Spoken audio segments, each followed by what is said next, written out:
नमस्कार. सकाळचं स्वयंपाक वगैरे उरकून घेतला. त्यानंतर वरती आले होते कपडे धुवायला. आणि आजकाल ना वातावरण खूप बदलत आहे. आजसुद्धा आभाळ आलं होतं. आता टेन्शन आलं तर कपडे वाळतील की नाही, कारण 2 दिवसाची कपडे होती. काल काय कपडे धुतलेच नाही, कारण काल ना खूप तब्येत खराब होती आणि त्यामुळे ना रात्री 2 सलाईनसुद्धा लावल्या. आता थोडं बरं वाटत आहे, त्यामुळे म्हटलं चला पिळून टाकावे. नाहीतर राहिली ना तशीच राहून जातात. आणि हा टी-शर्ट ना मी चिकूला 15 ऑगस्टला घेतला होता. तोच काल 26 जानेवारी दिवशी घातला होता आणि खूप मस्त दिसत होता.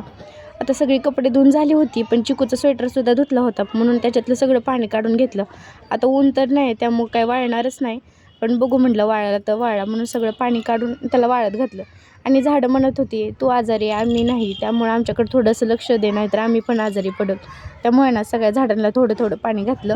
ऊन नाही आहे, त्यामुळे थोडं थोडंच घातलं, नाहीतर जास्त पाणी झाल्यावर परत झाडं अजून सुकून जातात. कपडे धुतल्यामुळे ना वरती खूप पाणी झालं होतं. तेच पाणी ना आम्ही सगळं झाडून लावलं. त्यानंतर छान अशी फ्रेश झाली आणि किचनमध्ये गेले. तर किचनमध्ये ना स्वयंपाक बनवलेला राडा तसाच पडला होता. मग म्हटलं आधी जेवण करून घ्यावं. त्याच्यासाठी मस्त अशी टोमॅटोची चटणी, चपाती आणि भेळ एन्जॉय केली. तर चला भेटू नवीन अशाच एका व्हिडिओमध्ये. तोपर्यंतसाठी बाय.